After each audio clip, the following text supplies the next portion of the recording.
बिस्मिल्लाहिर्रहमानिर्रहीम। अस्सलाम वालेकुम माय केमिस्ट फैमिली। ये है आपका favourite channel your free academia. उन बच्चों का चैनल जो केमिस्ट्री समझ कर पढ़ना चाहते हैं। रट्टे वालों के लिए है कोई और चैनल। सब बोलें 10 time my passion my chemistry. Now study time starts. Okay बच्चों, कल के लेक्चर में हमने बेसिक इंट्रोडक्शन लिया था केमिकल बॉन्ड्स के बारे में। हमने पढ़ा था कि केमिकल बॉन्ड्स होते क्या हैं, ये कैसे बनते हैं और इनका नेचर के अंदर रोल क्या है। और इसके अलावा हमने ये स्टडी किया था कि एलिमेंट्स केमिकल बॉन्ड बनाते कैसे हैं। आज हम स्टडी करेंगे टाइप्स ऑफ केमिकल बॉन्ड्स।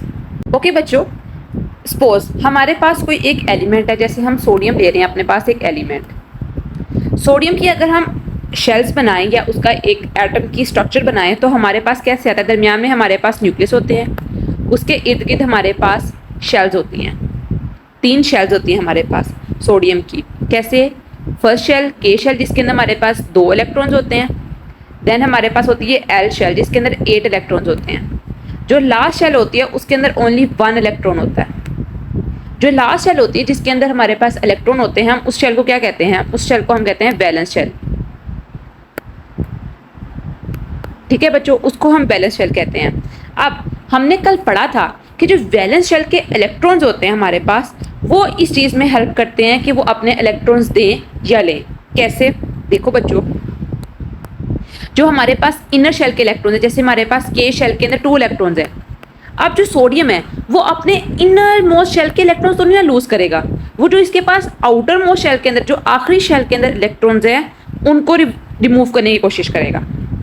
ठीक है बच्चों, इसलिए हमारे पास जो वैलेंस इलेक्ट्रॉन्स जो केमिकल बॉन्डिंग में इन्वॉल्व होते हैं उसको हम कहते हैं बॉन्डिंग इलेक्ट्रॉन्स। ठीक हो गया बच्चों? क्या हुआ हमारे पास कि जो वैलेंस इलेक्ट्रॉन्स होते हैं जो कि केमिकल बॉन्डिंग के अंदर, मतलब कि क्या इलेक्ट्रॉन्स को दे रहे हैं या इलेक्ट्रॉन्स को ले रहे हैं, जो बॉन्डिंग में इन्वॉल्व हो रहे हैं, उनको हम कहते हैं बॉन्डिंग इलेक्ट्रॉन्स। नेक्स्ट बच्चों देखो, types of bonds. Ionic bond, metallic bond, coordinate covalent bond और कोवलेंट बॉन्ड। ये हमारे पास 5 टाइप्स ऑफ बॉन्ड है। इसकी भी आगे बहुत सारी टाइप्स हैं। आगे अगर हम देखें कोवलेंट बॉन्ड्स को देखें तो इसमें single covalent bond, multiple covalent bond, double covalent bond भी आता है। ठीक है, उसके अलावा polar covalent bonds, non polar covalent bonds, they are main types of bonds. ठीक है, लेकिन आज बेसिकली जो हम जिनके बारे में स्टडी करेंगे वो है हमारे पास ionic bond. So let's start. Okay बच्चों, as the name shows ionic bond. Ionic bond वो बॉन्ड्स होते हैं जिसके अंदर आयंस इन्वॉल्व होते हैं। हमने चैप्टर में 1 में पढ़ा था कि आयंस जो होते हैं हमारे पास वो 2 टाइप्स के होते हैं। एक होते हैं हमारे पास कैटाइंस और दूसरे होते हैं हमारे पास एनाइंस। कैटाइंस कौन से होते हैं हमारे पास? Positively charge. जबकि एनाइंस कौन से होते हैं हमारे पास? Negatively charge. ये हमारे पास क्या थी? Types of bonds. ठीक है, अब हम देखते हैं कि आयनिक बॉन्ड्स के अंदर कैसे हमारे पास जो बॉन्डिंग होती है इलेक्ट्रॉन्स की हो रही होती है। 2 तरह के हमारे पास आयंस हो गए, एक हो गए कैटाइंस और दूसरे हो गए एनाइंस। पॉजिटिवली चार्ज और नेगेटिवली चार्ज। उसके अलावा बच्चों हमने चैप्टर में 1 में ये भी स्टडी किया था कि पीरियोडिक टेबल के अंदर कुछ एलिमेंट्स ऐसे हैं जो कि कोशिश करते हैं क्या कि वो अपने इलेक्ट्रॉन्स को दे दें किसी को, कि वो गिव ऑफ कर दें इलेक्ट्रॉन्स को। उनको हम कहते हैं मेटल्स। और इन मेटल्स में कौन से होते हैं? ग्रुप 1 और ग्रुप 2 के एलिमेंट्स। ये हमारे पास कौन से एलिमेंट्स हैं? इलेक्ट्रोपॉजिटिव एलिमेंट्स हैं। इलेक्ट्रोपॉजिटिव एलिमेंट से क्या मुराद है कि इनकी इलेक्ट्रोनेगेटिविटी की वैल्यू, इलेक्ट्रॉन्स को अट्रैक्ट करने की वैल्यू बहुत कम होती है। रादर देन कि क्या करते हैं ये कि इनके पास कोशिश होती है कि ये अपने इलेक्ट्रॉन्स को किसी को दे दें, इसलिए इनको कैटाइंस कहा जाता है। Positively charge means they can give their electrons. दूसरे हमारे पास है नेगेटिवली चार्ज जिनको हम कहते हैं एनाइंस। और ग्रुप 1 और ग्रुप 2 के जो एलिमेंट्स हो गए वो तो हमारे पास हो गए कैटाइंस। अब ग्रुप 15 और 17 के जो एलिमेंट्स होते हैं हमारे पास उनको कहते हैं हमारे पास एनाइंस या फिर नॉन मेटल्स। जो नॉन मेटल्स होते हैं वो कोशिश करते हैं किस चीज़ की कि वो इलेक्ट्रॉन्स को ले लें। ठीक है, वो कोशिश करते हैं कि वो इलेक्ट्रॉन्स को लें ताकि अपना जो ऑक्टेट है उसको कंप्लीट कर सकें। अब ग्रुप 1 में हमारे पास कौन कौन से एलिमेंट्स हैं? हाइड्रोजन है, लिथियम है, सोडियम है, पोटेशियम है, रिबेडियम है, सीजियम है और फ्रेंसियम है। ठीक है, ये ग्रुप 1 के हैं। ग्रुप 17 में कौन से हैं? फ्लोरीन है, क्लोरीन है, ब्रोमीन है और आयोडीन है। ठीक है, ये हमारे पास हैलोजेंस है ग्रुप 17 की। ये ग्रुप 1 के जो हमारे पास हैं वो मेटल्स हैं, ये ग्रुप 17 के नॉन मेटल्स हैं। अब आप नेचर में देखोगे कि जो सोडियम होगा, पोटेशियम होगा, वो हमेशा कोशिश करेगा कि किस चीज़ की कोशिश करेगा कि वो अपने इलेक्ट्रॉन्स जो इसके आउटर मोस्ट शेल के अंदर हैं वो दे दे। किन को दे दे? नॉन मेटल्स को। फ्लोरीन को दे दे, क्लोरीन को दे दे, ब्रोमीन को दे दे, आयोडीन को दे दे। मेटल्स हमेशा कोशिश इस चीज़ की करेंगे क्योंकि ये इलेक्ट्रोपॉजिटिव होते हैं। पहली बात तो ये कोशिश ये करेंगे कि वो अपने इलेक्ट्रॉन्स को दे दें किसी को। ठीक हो गया बच्चों? अब हम स्टडी करते हैं कि हमने क्या पढ़ा जो मैंने आपको समझाया। कहते हैं कि ग्रुप 1 और ग्रुप 2 के जो मेटल्स हैं, एलिमेंट्स हैं, उनके पास टेंडेंसी होती है कि वो अपने वैलेंस इलेक्ट्रॉन्स को दे दें कि ताकि वो फॉर्म कर लें पॉजिटिवली चार्ज आयन, मतलब कैटायंस बना लें। जबकि जो हमारे पास नॉन मेटल्स होते हैं ग्रुप 15 से ग्रुप 17 तक, ठीक है, जिसके अंदर ब्रोन फैमिली होती है, हमारे पास कार्बन फैमिली होती है, नाइट्रोजन फैमिली होती है, ऑक्सीजन फैमिली होती है और हैलोजेंस होते हैं। ठीक है, इसके अंदर बच्चों इंपॉर्टेंट बात, इसके अंदर ग्रुप 18 के जो नोबल गैसेज हैं वो शामिल नहीं होती। हमने कल के लेक्चर में पढ़ा था कि जो नोबल गैसेज होती हैं वो हाईली स्टेबल होती हैं, they don't participate in reactions. ठीक है, सारे एलिमेंट स्टेबिलिटी जो होते हैं वो अचीव करते हैं नोबल गैस की। इसलिए नोबल गैस जो है हमारे पास वो किसी भी मेटल्स और नॉन मेटल्स के अंदर नहीं आती हैं। They are electronegative elements with high electron affinities. अब देखें, हमें पता है कि जो हैलोजेंस होते हैं उनकी इलेक्ट्रोनेगेटिविटी की वैल्यू सबसे ज़्यादा होती है। ठीक है, और यही चीज़ इलेक्ट्रोनेगेटिविटी की वैल्यू हाई होने से मुराद क्या है कि वो कोशिश कर रहे हैं कि वो इलेक्ट्रॉन्स को ले लें किसी से। ठीक हो गया बच्चों?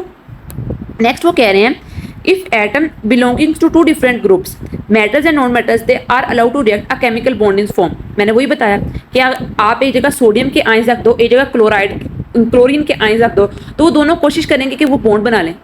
क्यों बॉन्ड बना लें?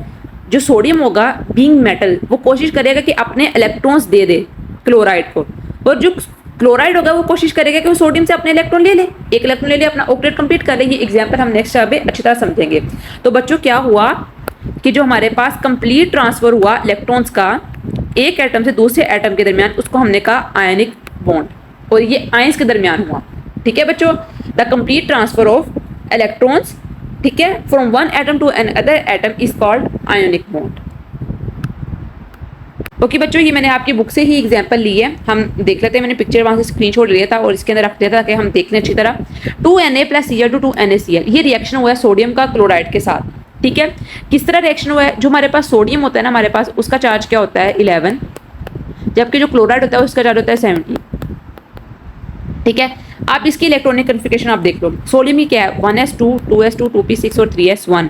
अब इसके आउटर मोस्ट शेल के अंदर 3s1 है। आप इलेक्ट्रॉनिक कन्फिगरेशन से पहले ना आप एटम का स्ट्रक्चर बना लिया करो। ये देखो ऐसे, ऐसे और ऐसे। ठीक है, 2 इलेक्ट्रॉन्स इसके अंदर है हमारे पास, और 8 इलेक्ट्रॉन्स जो है हमारे पास वो इसके अंदर है, सोडियम के अंदर। ठीक है, अब एक इलेक्ट्रॉन जो है ना हमारे पास वो इसकी आउटर मोस्ट शेल के अंदर है। यही जो आउटर मोस्ट शेल के अंदर इलेक्ट्रॉन है ना, यही पार्टिसिपेट करेगा बॉन्डिंग के अंदर। नेक्स्ट हमारे पास है क्लोरीन 17 का 1s2, 2s2, 2p6, 3s2, 3p5। इसकी भी आप इस तरह कर लो, तो इसके आउटर मोस्ट शेल के अंदर हमारे पास 7 इलेक्ट्रॉन्स बनते हैं। आपको ये पता होना चाहिए कि क्लोरीन के आउटर मोस्ट शेल के अंदर 7 इलेक्ट्रॉन्स हैं। मिनटों में पता चलना चाहिए, क्योंकि क्लोरीन हमारे पास एक हैलोजन है और वो ग्रुप 7A का एलिमेंट है। और ग्रुप 7A ग्रुप्स के अंदर एलिमेंट्स कैसे अरेंज है? According to their electrons in the valence shell. ठीक है, इस तरह आपको मिनटों में पता चल जाएगा कि कैसे हमारे पास जो इलेक्ट्रॉन्स हैं प्रेजेंट हैं, कितने हैं, उसने इलेक्ट्रॉन लेने हैं कि देने हैं। अब यहाँ पर जो है ना, यहाँ पर एक शो किया हुआ है आपको एक स्ट्रक्चर सा। देखो बच्चों, ऐसे है कि वो आपको शो किया हुआ है स्ट्रक्चर सोडियम का और क्लोराइड का, उसके ऊपर ऐसे एक डॉट है। बेसिकली इसको कहते हैं डॉट एंड क्रॉस स्ट्रक्चर। ठीक है, इसको डॉट एंड क्रॉस स्ट्रक्चर कहा जाता है। इसके अंदर बेसिकली होता क्या है, जो डॉट होता है ना वो हमारे पास रिप्रेजेंट करता है इलेक्ट्रॉन्स को। ठीक है, और जो क्रॉस होता है वो रिप्रेजेंट करता है हमारे पास किस चीज को? न्यूक्लियाई को, न्यूक्लियाई या इलेक्ट्रॉन्स जो इन नीड होते हैं। अब इसका क्या शो कर रहा है? ये हमें शो कर रहा है जो सोडियम है ना वो हमारे पास इलेक्ट्रॉन्स दे रहा है, और जो क्लोराइड है वो इलेक्ट्रॉन्स ले रहा है। ये हमारे पास इस चीज़ को शो कर रहा है। सोडियम के ऊपर जो है हमारे पास डॉट है, जबकि क्लोराइड के ऊपर क्रॉस है। ये हमारे पास इस चीज़ को शो करते हैं कि सोडियम जो है हमारे पास वो एक इलेक्ट्रॉन दे रहा है और क्लोराइड ले रहा है। ठीक है बच्चों, ये देखो नेक्स्ट हमारे पास सोडियम है ना, सोडियम के ऊपर एक डॉट है। सोडियम क्या करेगा, अपने से एक इलेक्ट्रॉन दे देगा, ये इलेक्ट्रॉन रिमूव हो रहा है, इसके ऊपर पॉजिटिव चार्ज आ रहा है। जैसे ही हमारे पास सोडियम के अंदर से एक इलेक्ट्रॉन रिमूव हो रहा है, ये इलेक्ट्रॉन रिमूवल की निशानी है, ठीक है। और सोडियम के पास क्या बच रहा है, सोडियम पॉजिटिव हो रहा है। अब इस सोडियम पॉजिटिव से क्या मुराद है कि सोडियम पॉजिटिव के पास क्या है कि हमारे पास उसने एक इलेक्ट्रॉन दे दिया और वो एक कैटायन बन गया। नेक्स्ट हमारे पास क्या है, ये देखो यहाँ पर क्लोराइड है, ठीक है। इसके ऊपर क्या है, एक इसने एक इलेक्ट्रॉन एक्सेप्ट किया है। जब इसने एक इलेक्ट्रॉन एक्सेप्ट किया ना, ये देखो ये डॉट इसके पास आ गया है। इसके पास जो अब शेल है वो कंप्लीट हो गई है, इसके पास 8 इलेक्ट्रॉन्स आ गए हैं और इसने आर्गन की इलेक्ट्रॉनिक कन्फिग्रेशन ले ली है और ये हमारे पास बन गया है क्लोराइड आयन, ठीक है बच्चों। नेक्स्ट देखो, by losing one electron from the outermost shell sodium becomes an sodium ion, it is left with 8 electrons in the second shell which will become no valence shell. अब देखो 1 electron था ना, उसने दे दिया क्लोराइड को दे दिया। अब जो हमारे पास रिमेनिंग 8 इलेक्ट्रॉन्स रह गए हैं उसके आउटरमोस्ट शेल के अंदर, ठीक हो गया। अब यहाँ पर एक और चीज समझने की है, मेटल्स हो कि नॉन मेटल्स हो, बेशक वो अपने इलेक्ट्रॉन्स दें कि ले, उन्होंने क्या करना है, उन्होंने नियरेस्ट नोबल गैस की कन्फिग्रेशन लेनी ही है। अब सोडियम ने जब अपना एक इलेक्ट्रॉन लूज किया, कैसे देखो आप, 2, 8 और 1, एक इलेक्ट्रॉन चला गया इसके पास से, इसके शेल में कितने रह गए, 10 इलेक्ट्रॉन्स। और जो 10 होती है हमारे पास, वो कन्फिग्रेशन किसकी होती है, एटॉमिक नंबर किसका होता है, वो हमारे पास नियोन का होता है, जो कि एक हमारे पास नोबल गैस है। तो क्या इससे हमने सबक सीखा, हमने ये देखा कि बेशक सोडियम जो है हमारे पास एक मेटल है और उसने अपना एक इलेक्ट्रॉन लूज भी किया है, लूज करने के बावजूद भी उसने अपनी नियरेस्ट नोबल गैस कन्फिग्रेशन हासिल की है। देन हमारे पास है, by gaining 1 electron chlorine atom now also become 8 electrons in outermost shell and becomes chloride ion. Both of these atoms are not change into opposite charge and they stabilize themselves by combining with each other due to electrostatic force of attraction between them such. अब देखो क्या उन्होंने बताया है कि उन्होंने कहा है कि सोडियम ने अपना एक इलेक्ट्रॉन दिया है और क्लोराइड ने अपने एक इलेक्ट्रॉन ले लिया, ठीक है। जब उन्होंने इलेक्ट्रॉन ले लिया ना, तो उन्होंने क्या किया, उन्होंने बॉन्ड बना लिया। ये बॉन्ड है, ये लाइन हमारे पास बॉन्ड को शो करती है, ठीक है। सोडियम के पास था एक इलेक्ट्रॉन तो उसने इसको दे दिया कंप्लीटली, तो इसलिए उन्होंने स्टेबल होने के लिए, ठीक है, ऑपोजिट चार्ज है ना, ऑपोजिट चार्ज है ना सोडियम के ऊपर उसके ऊपर। मैंने कल ही आपको बात बताई है कि बॉन्ड फॉर्मेशन तब भी होगी जब हमारे पास ऑपोजिट चार्ज होगा। सोडियम के पास क्या था, पॉजिटिव, और क्लोराइड के पास क्या था, नेगेटिव। ऑपोजिट चार्ज हमारे पास क्या हुए, अट्रैक्ट हुए, और नेगेटिव जो हमारे पास इलेक्ट्रोस्टैटिक फोर्स ऑफ अट्रैक्शन थी वो डोमिनेट की। जब electrostatic force of attraction dominate करती है तो क्या होता है, हमारे पास जो बॉन्ड होता है हमारे पास वो फॉर्म होता है, ठीक है बच्चों। ओके बच्चों, नेक्स्ट वो क्या कह रहे हैं, it is to be notice that only valence shell electrons take part in this type of bonding while other electrons are not involved in this type of reaction. Heat is usually given out the compound form due to this card are. अब उन्होंने बताया है कि हमारे पास क्या है, मैंने आपको स्टार्ट ऑफ लेक्चर बता दिया कि जो हमारे पास वैलेंस शेल के इलेक्ट्रॉन्स होंगे ना, जैसे सोडियम के केस में है 2, 8 और 1, ठीक है। सोडियम के केस में क्या हुआ, हमारे पास जो वैलेंस शेल का इलेक्ट्रॉन था हमारे पास एक, किसका, सोडियम का, उसने पार्टिसिपेट किया इस चीज के अंदर, ठीक हो गया, उसने इस चीज के अंदर पार्टिसिपेट किया हमारे पास बॉन्ड बनाने के अंदर। ये वाले इनर इलेक्ट्रॉन्स ने कुछ नहीं किया, आउटर मोस्ट शेल के अंदर था हमारे पास, उसने पार्टिसिपेट किया है। अब इसके अलावा हम एक और एग्जांपल भी समझेंगे मैग्नीशियम ऑक्साइड की, जो कि हमारे पास क्या है, एक हमारे पास जो है आयनिक कंपाउंड है। इसकी एग्जांपल मैं आपको समझाती हूँ कैसे हमारे पास ये बना है, ठीक है। उससे पहले मैं आपको एक और इंपॉर्टेंट बात बता दूं कि आयनिक कंपाउंड्स के अंदर ना हमारे पास हीट जो होती है हमारे पास वो रिलीज होती है। ये एक एक्सोथर्मिक रिएक्शन होते हैं। एक्सोथर्मिक रिएक्शन वो रिएक्शन होते हैं जिसके अंदर हीट जो होती है हमारे पास वो निकलती है बाहर, रिएक्शन हुआ है और वो हीट निकली है, ये एक्सोथर्मिक रिएक्शन है। इसके अंदर हीट जो है हमारे पास वो गिवन आउट हुई है, ठीक है। दो तरह के रिएक्शन होते हैं, एक एक्सोथर्मिक रिएक्शन होते हैं और एक एंडोथर्मिक रिएक्शन होते हैं। एक्सोथर्मिक रिएक्शन क्या होता है, हीट जो होती है हमारे पास वो निकलती है बाहर, और एंडोथर्मिक रिएक्शन के अंदर जो हीट होती है वो हमारे पास दी जाती है सिस्टम को, ठीक है। हीट देते हैं एंडोथर्मिक, हीट इनसाइड जाती है हमारे पास, और एक्सोथर्मिक रिएक्शन के अंदर हमारे पास क्या होता है, हीट जो होती है हमारे पास वो बाहर आती है। अब बेसिकली यहाँ पर हीट निकलने का पर्पस क्या है, हीट निकलती क्यों है बच्चों, देखो जब हमारे पास जो बॉन्ड होता है हमारे पास वो बनता है जब ऑपोजिट चार्ज आयंस जो होते हैं हमारे पास करीब आते हैं, सपोज सोडियम है और क्लोराइड है। जब ये आपस में ऑपोजिट चार्ज होने के बावजूद ये एक दूसरे के करीब आते हैं ना, ठीक है, तो क्या होता है, जो पोटेंशियल एनर्जी होती है ना सिस्टम की वो लो हो जाती है, ठीक है। पोटेंशियल एनर्जी लो हो जाती है और जो काइनेटिक एनर्जी होती है ना हमारे पास वो हाई हो जाती है। ठीक है, जो काइनेटिक एनर्जी होती है ना ये क्या रोल प्ले करती है, जो सोडियम और क्लोराइड है ना इनके मॉलिक्यूल्स को या इनके एटम्स को क्या करती है, वाइब्रेट करवाती है। ठीक है, वाइब्रेट करती है। इस वाइब्रेशन की वजह से जब वो वाइब्रेट करते हैं अपनी जगह से तो टेम्परेचर इंक्रीज करता है, और जब टेम्परेचर इंक्रीज करता है तो हमारे पास हीट जो होती है वो जनरेट होती है, हीट बाहर निकलती है सिस्टम से।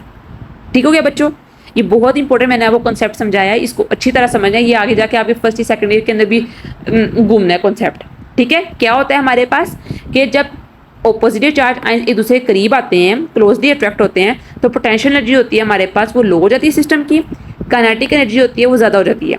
काइनेटिक एनर्जी की वजह से क्या होता है, जो एटम्स होते हैं या इलेक्ट्रॉन्स होते हैं हमारे पास वो वाइब्रेट करना शुरू कर जाते हैं, जिसकी वजह से सिस्टम का जो टेम्परेचर होता है वो इंक्रीज करता है। टेम्परेचर इंक्रीज से मुराद क्या है कि जो हीट होती है हमारे पास वो जनरेट होती है। इस वजह से ये रिएक्शन होते हैं हमारे पास एक्सोथर्मिक रिएक्शंस। ओके बच्चों, अब इसके साथ हम समझेंगे एक और एग्जांपल जो कि होगी मैग्नीशियम ऑक्साइड की। ये आपकी बुक पे नहीं है लेकिन मैंने बस आपको जनरल नॉलेज के लिए समझाना चाह रही हूँ।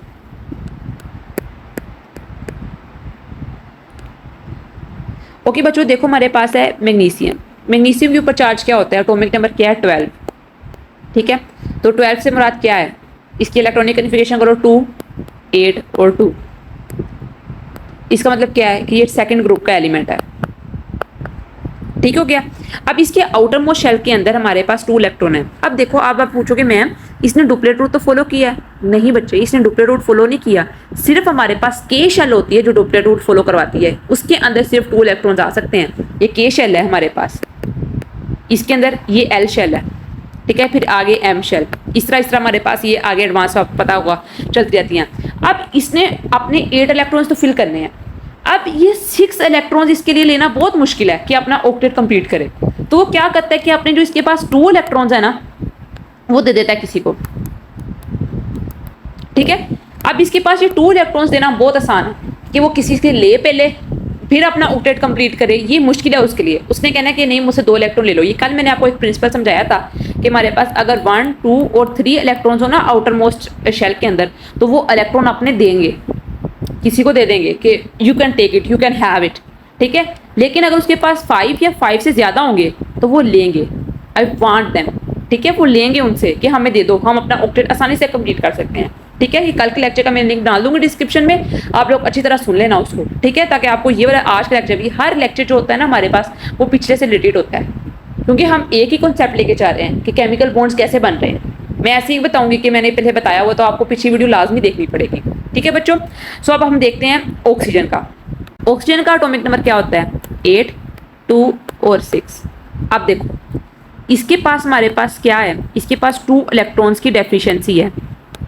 ये कोशिश करेगा, क्या करेगा कि अपने से किसी से ले ले इलेक्ट्रॉन्स, 2 इलेक्ट्रॉन्स आए और फटाफट अपना ऑक्टेट कंप्लीट करें।